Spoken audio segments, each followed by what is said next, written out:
got rid of a crap diaper Chris. Dad burn it. Let me see if I got a thumbnail with him on it. Hold on.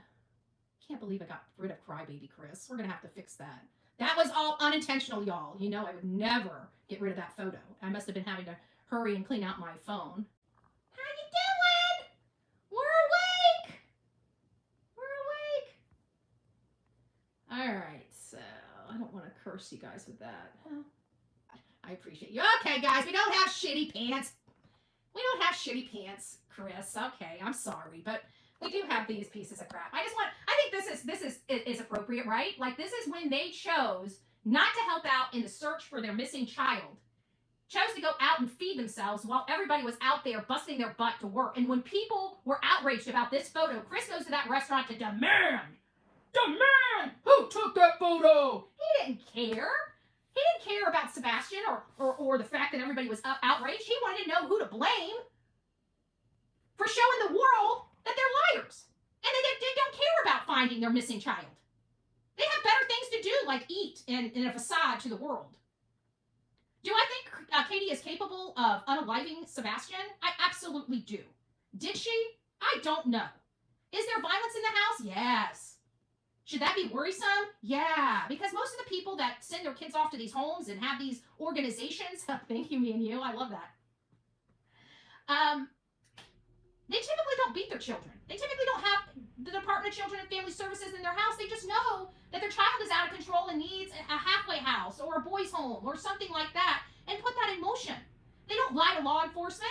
If this child was in a school, Katie could just say, yeah, I made the choice to ship him off. His father had an opportunity to get him. He's at this school. If his father wants him, go pick him up. We're done. We told him that last year.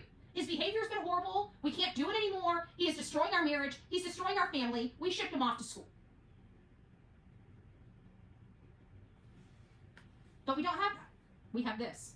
We have weird behaviors at a Texas Roadhouse, which is leading people to believe that she got rid of her son to somebody else. And then we have the whole situation out on the side of their house where it's showing that a big blob is carrying a big blob to an unknown car. I don't believe there would have been a need for a 3-hour phone call or a 3 a.m. car ride if Sebastian was not in that house. And that's just one of my theories. I have nothing here yet to confirm or corroborate that wholly. And that's why we constantly incorporate the Texas Roadhouse back into the conversation, because we can't let that go because we don't know. But I trust my gut. And my gut is telling me, and it has always told me, that these parents here would not be acting the way that they were acting if their child was safe, if their child was in a home. They would not lie to the FBI. They would not have lied to the TBI. They would not have lied to Sumner County. I truly believe Sumner County is well aware that they've lied to them and has proof that they lied to them, but they failed to arrest them. Why did they fail to arrest them? The reason why they failed to arrest them is they know it's not going to keep them behind bars. And 2, they don't want multiple hearings. Why? Or multiple trials. Why? Because it's costly.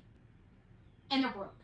So Sebastian doesn't get justice in Sumner County, Tennessee, because they're broke.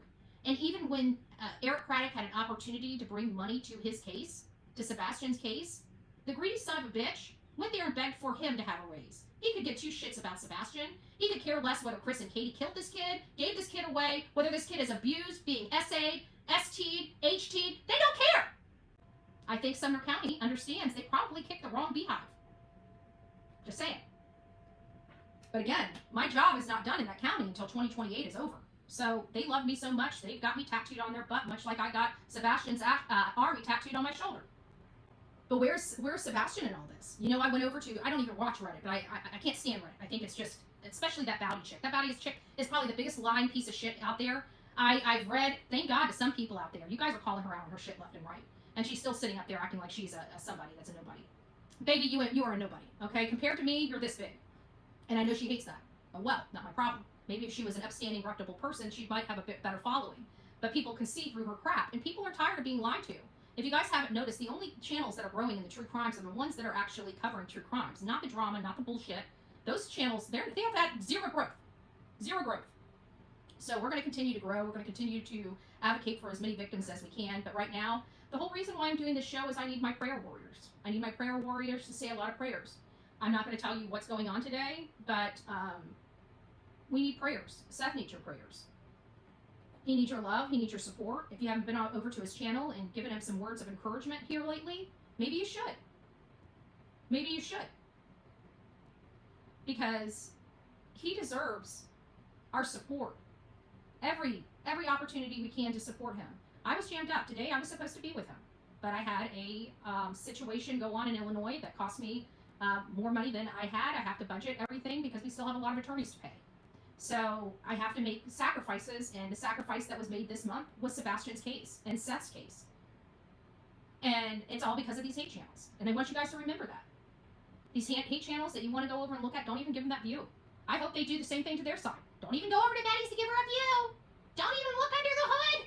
Like, I want them to say the same thing for them. I don't want their trash over here. If you're not here for the victims, you don't belong on the Bullhorn Buddy channel. You just don't. You're not one of us. You're not one of us. And that's where we need to get that. There are them and there are us. And when there are us, that means we help hold ourselves to a little bit of a higher standard. Okay?